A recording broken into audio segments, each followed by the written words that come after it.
Well, hello, and thank you for joining us at Insight today.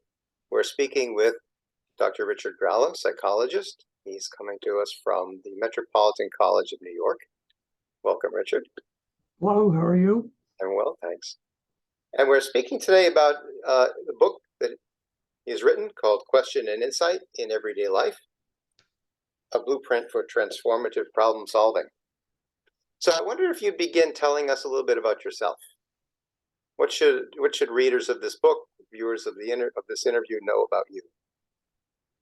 Well, I started out years ago as an undergraduate with my first love, which is philosophy. I was always fascinated by the big questions. You know, who are we, and what kind of a world are we living in, and how can you live in a responsible way, and how can we organize ourselves into groups without clobbering each other. So all of these questions I found in philosophy, and I found that I was very interested in pursuing them.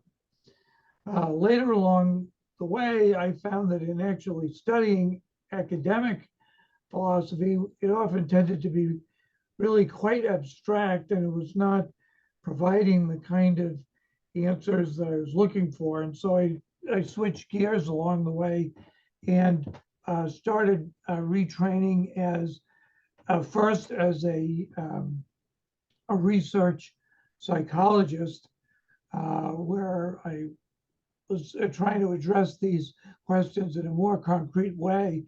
And then later I got interested in clinical and counseling practice, because that's another area where these questions resurface, but in a very dramatic kind of a way. So it's been a long and checkered kind of career, and the whole focus of the whole thing has been big human problems, and how is it that we can best address them. So this book really is an expression of all that. It's been going on for a number of decades. And it's so a number of things that have been going on in your own studies, as well as Yes, in the field of psychology. yes, right. You've been doing this, so you've been asking this question for a long time yourself. Yes, I mean, But how this whole, problems? yeah, I mean, this whole thing really started, I would say, probably in the 1960s for me as an undergraduate. And along the way, I certainly got some help along the way. I think one of the things that happened probably around 1964, 65, someone actually gave me a copy of Bernard Lonigan's Insight, which I was quite intimidated by it. I mean, there it is, 800 pages. And I just put it aside, and I did not read it for 3 years. But when I started to read it, I was struck by both the preface and the introduction, because he had such a sweep of dealing with all of the problems that I was interested in. I was really quite astonished by that. And so in 1968, which was 10 years after this book was published, I spent the entire summer reading Insight. And I took maybe 2 chapters a week. I was taking notes on this.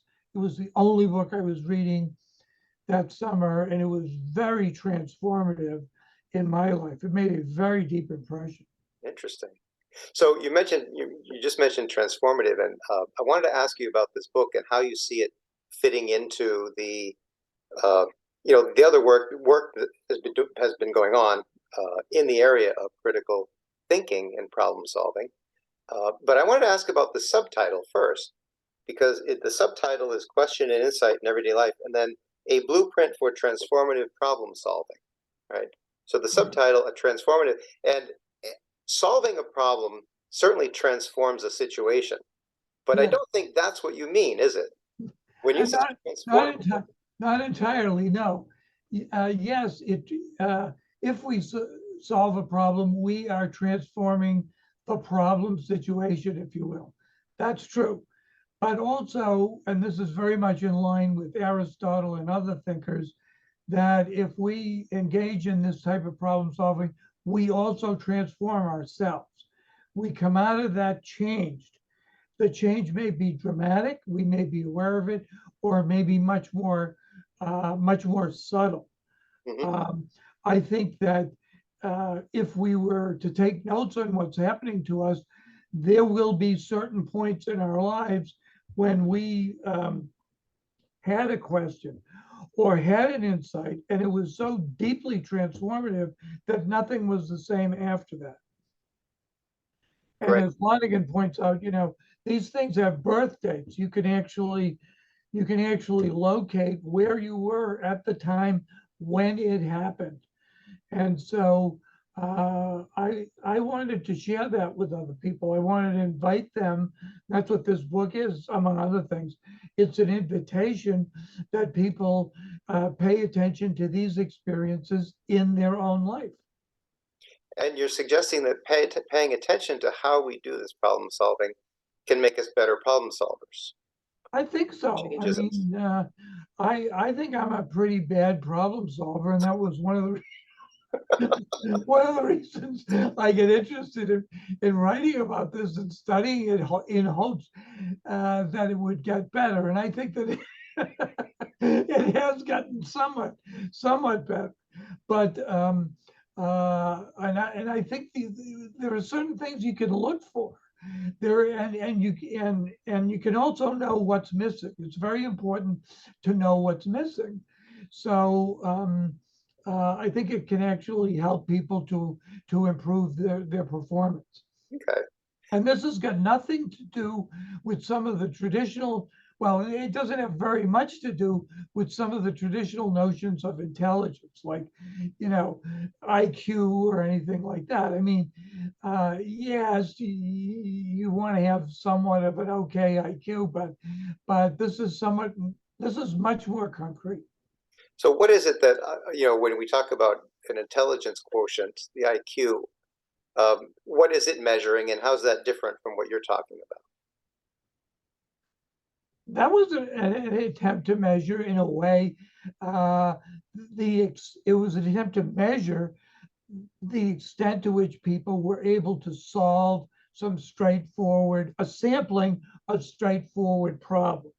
Okay. Okay. Uh, Unfortunately, I think it was a valiant attempt. It does not work in all contexts, but it does work in some contexts. It doesn't work in every culture, but it does work in some cultures.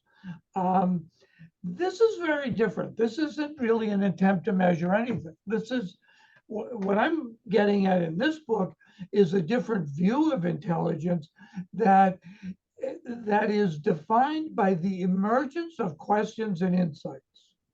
That's a very different definition of intelligence. They overlap, but it's still different. And I believe that people of relatively normal intelligence should be able to identify instances when they are struggling with a problem, they are wrestling with a question, or when they have kind of a dramatic insight, they should be able to do that. And if they are able to do that, they're dealing with intelligence in this sense of the word. And by this sense, it sounds like so by contrast with, sort of being able to solve straightforward problems, the intelligence you have in mind is intelligence that may have to deal with not straightforward problems. You actually have to find you have to find more than just a solution to an answer, a solution to a problem that has an answer. There's more going on, right, as far as your take of problem solving. Well, I think if you have a meaty problem, you're kind of stuck. I mean, the word problem itself from the ancient Greek means is kind of like a stumbling block, or I like to think of it as a gap. There's a gap in somewhere in us, in our understanding, in our knowledge, in our experience, in what we're doing. There's a gap there, and we don't know how to cross that gap. And so if you get stuck in that way, then you have a problem. Now, I view problems as very common. I mean, they they are part and parcel of everyday life. Some of them are big, some of them are little, some of them are easy to solve. Once you solve them, it's a routine thing, and you can have a habitual response, and you don't have to worry about it. Also, if you study kids, I mean, for them, they're facing many of these problems for the first time, and so for them it's big, but Right. maybe for the adult in their life it's not. So So, uh, in my view, problems are common. They're all over the place. There are many different kinds of problems, and but I think the hallmark of them is you kind of got stuck. Yeah.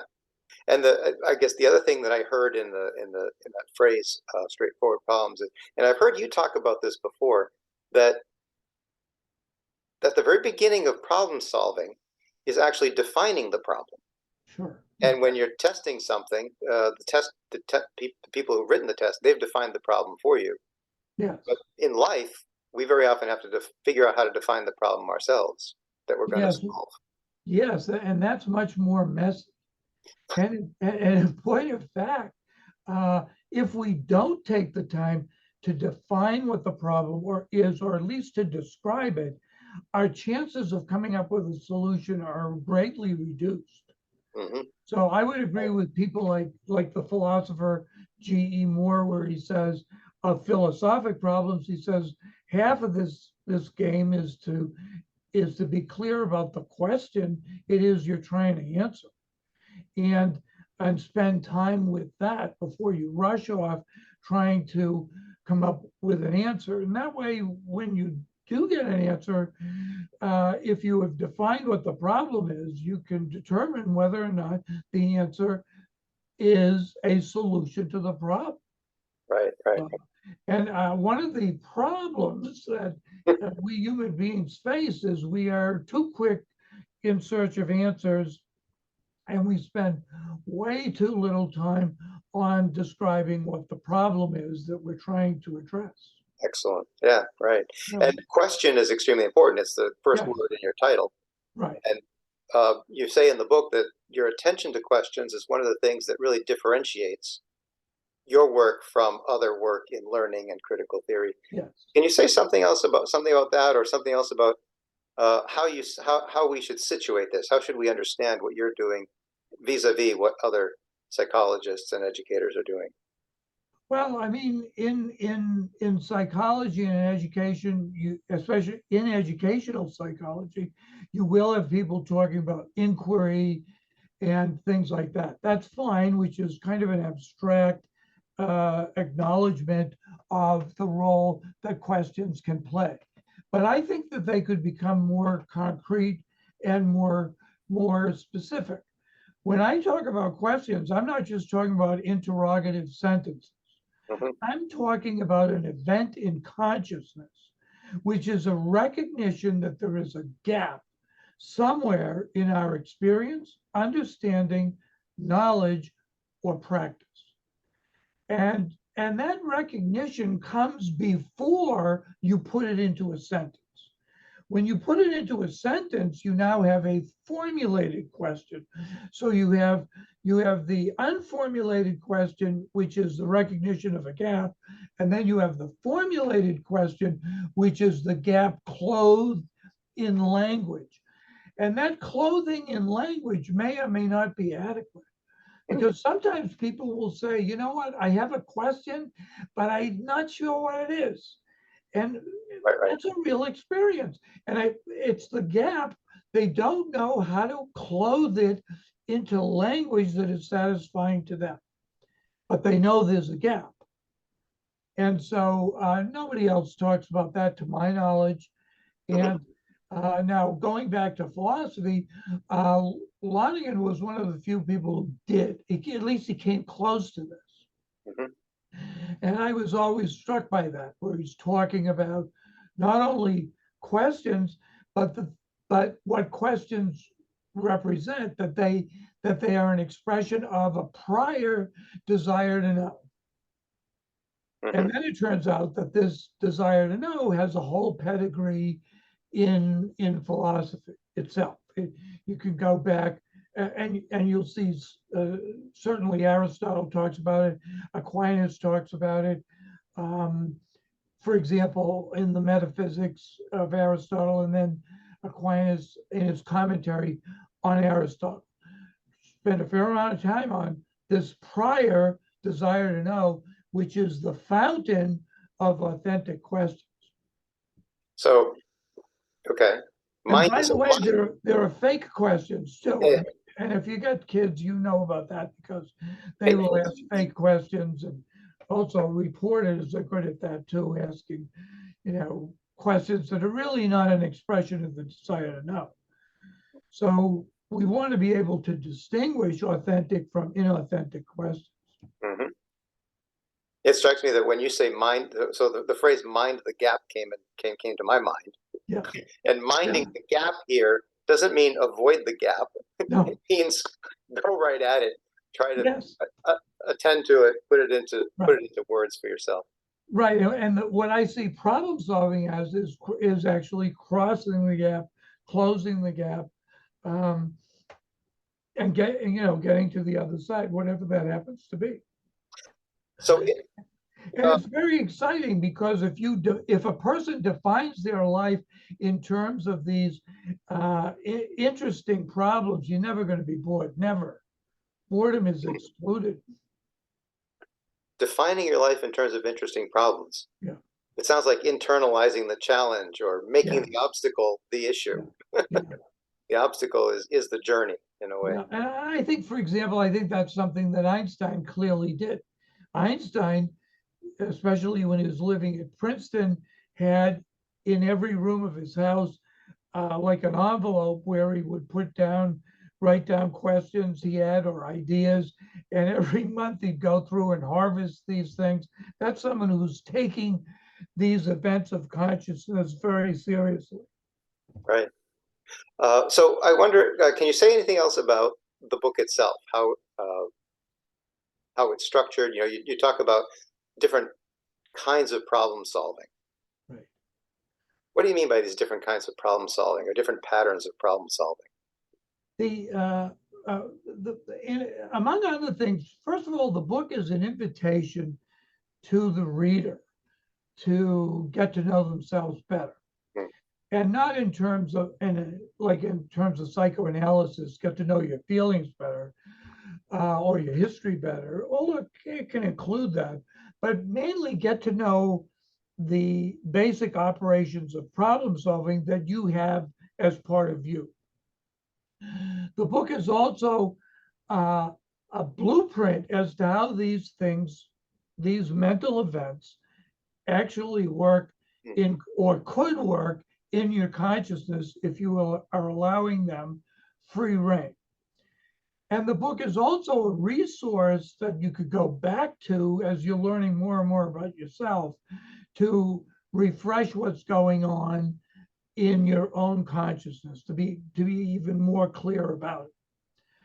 So in the book, what I do is I talk about different conscious events like question, the big four are question, insight, the desire to know, and social trust, but there are others in there. And these things tend to coalesce into different groupings that kind of address different kind of problems. And so, for example, one grouping is called seeking understanding. And in that grouping, you're trying to figure out what might be going on in a situation. Mm-hmm. So let's say you're part of a railroad crash investigative team, and you're sent out to the site of a train crash. You want to know what might have happened, and you're willing to consider a variety of possibilities. The big word here is possibilities. What might have happened? And if this is your field, there's only a certain limited number of things that could have happened, and you're pretty well familiar with them. Another area of problem solving, another type of problem solving, is when you're trying to settle what the facts are. Now go back to the train example. They don't want just any possibilities. They want those that are verified by evidence. So they're also sifting through the crash site to see, well, do we have evidence that this was sabotage? Do we have evidence that this was a human mistake? Do we have evidence that there was a failure of the tracks somewhere? What does the evidence, what do the data show was likely the case? Because they're going to have to write a report, and the authorities that are reading that report don't want to be just swimming in possibilities. They want to know what likely happened. Mhm. And then there's another type of problem solving where you're figuring out what's really worthwhile. And what are the values that we're operating by? In the train crash example, that's already kind of settled. They are operating under values like safety, the sustainability of the railroad, those types of things. So they want a system that's safe and that's running on time and has no crashes. But sometimes we have to revisit our values and see whether or not we have to improve them. And then finally, there's a most intense of all of the types of problems are those that involve actually making decisions. What should I do or refrain from? What should we do or what should we refrain from? And those those types of problems, you are either importing something into your life that you regard as valuable, or you're getting rid of something from your life that you regard as destructive or not so much of a value. And so if we go back to the train example, they're probably going to write recommendations for the transportation department. And they're going to say, do this, do that. And it's up to the transportation department to make that decision. Now, we can do this on an individual basis, these different types of problem solving, or we can do it in small groups. Small groups are best. Big groups don't work as well, but so we can do it in either of those two ways. And And so in the book, I explore these different kinds of problem solving. and you've talked now about how questions, insights, judgments, decisions, how they all play out in terms Yes. of the different kinds of problem solvings. How does social trust enter into this? Well, this is really important because, especially if you're going to have a problem solving group, I mean, imagine how efficient a problem solving group would be if nobody in the group trusted each other. I mean, Wouldn't go very well. This is not going to work. And for example, just think of just taking a flight somewhere. If there isn't social trust among that crew, we get big problems. Mhm. Or think of a surgical team or a family. I mean, this applies all over the place. A management team. This is something that's really quite cross-disciplinary. This is not specific to this, that, or another academic discipline, and it cuts across fields. You're going to see this emerging in all kinds of fields. So without social trust, we have big problems. And we talked before about how defining the problem is is the first, probably most important step in Yes. solving the problem. Right. What's the role of social trust, or groups or groupthink, in terms of how we define problems, allowing others to define problems for us, as opposed to, that's sort of what I'm thinking. Is Right. there? I think one of the things there is that one of the things you want to be careful of are, if you're talking about groups, is the thing, it has many different names, things like groupthink or ideology, that kind of thing, where people come up with an automatic cookie cutter response to almost every situation, and it's real rapid. It's what Daniel Kahneman would call thinking fast, and it tends to be quite problematic. in many, many instances, not every instance, but in many instances. So what I encourage people to do is to develop strategies for thinking more slowly, slowing things down, looking at alternate points of view, deliberately seeking out alternate points of view, opposing points of view, the reasons for those points of view. And that way, what you're doing is cutting down on the likelihood of either self-deception, which we human beings, for some reason, which makes no evolutionary sense to me, have a capacity to do, and also cutting down deception by others, Mhm. which I think there's a fair amount of data that is fairly widespread. And you talk about another pattern in the book, a question or a problem-free pattern. Yes. And I'm wondering if that's important here at all. Or can you say what that is and if it is Yeah, relevant I to think this? so. I mean, problem solving is work. And that's one reason why some people run away from it, and they don't want to be involved in that. And I understand that. I certainly get that. And I think one of the things that's important to do is to be able to shut down, to be able to rest from it, to be in a kind of haven, if you will, that is question free and problem free. And that is a fine a form of uh, a special kind of meditation, if you will, whereby you're allowing things just to float by and to shut off. And I think one has got to be able to. I encourage people to develop that skill as well, because otherwise we're setting ourselves up for burnout. Hmm.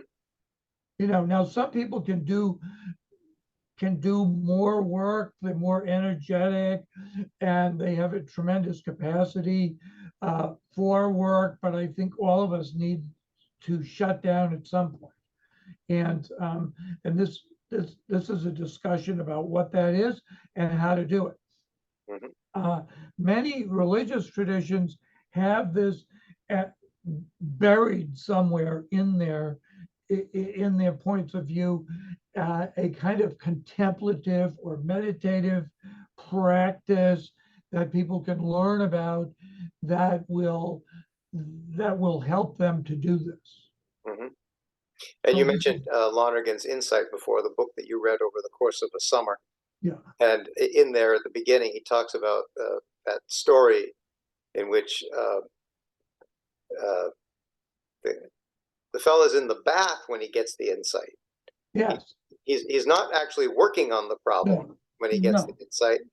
It's at moments of rest when the insight's kind of. that's right. Yes, and this is in the literature on creativity. This has not escaped notice, and it shows up in some of the earlier writers where they would say earlier psychologists, which would mean about 100 years ago, that it would show up uh, in phrases like, well, there's this unconscious work of problem solving. In other words, so there's work that we do of which we are quite aware, and then we kind of forget about it. We're doing something else, and something else is going on, and then the questions show up, or the insights show up, or the evidence shows up, and it's really quite dramatic. It's almost like you're in a dialogue with the universe. You send out a question, but it's got to be a sincere question. It can't be phony. Send out this question, there will be an answer. Mm-hmm. It may not be the one you expected, and often there's an interesting twist to this. But this is one, and this whole thing that I'm talking about is a mindful practice. And it's why I say you won't be bored with this, because you're in this constant dialogue. Mm-hmm. To me, it's just fabulous. Um, it's something that I never tire of thinking about and talking about and writing about. I think it's this is a really important area for people to be. Fantastic. Thank you. So in the Insight Today website, one of the main themes that is going to run through a lot of the things that we put up there is the idea that understanding what it is to understand helps you to solve problems, helps you to develop personally, uh, make changes in one's field or one's profession, discover great breakthroughs. That understanding what it is to understand provides the blueprint, as you're saying, for understanding anything. Right. And how has that helped you as a researcher, as an author? How has understanding your own mind and how to use it well influenced or helped you to do the work that you do? Well, one of the things I've learned from all of this is that by understanding ourselves better, we are in a position to understand others better. Mm. And so the possibility of real communication with other people is now opened up. And I think communication is something that is wildly misunderstood in this culture, just wildly misunderstood. So, so that is opened up. The other thing about this is that by understanding others, really attempting to understand them, you also learn something that will help to understand yourself. So there is this two-way reciprocal kind of learning that can go on if you have the desire to know. It's got to be guided by the desire to know. It cannot be guided by resentment, one-upmanship, any kind of agenda like that. But if it's guided by the desire to know, then you have the opportunity of learning so much about yourself and about others.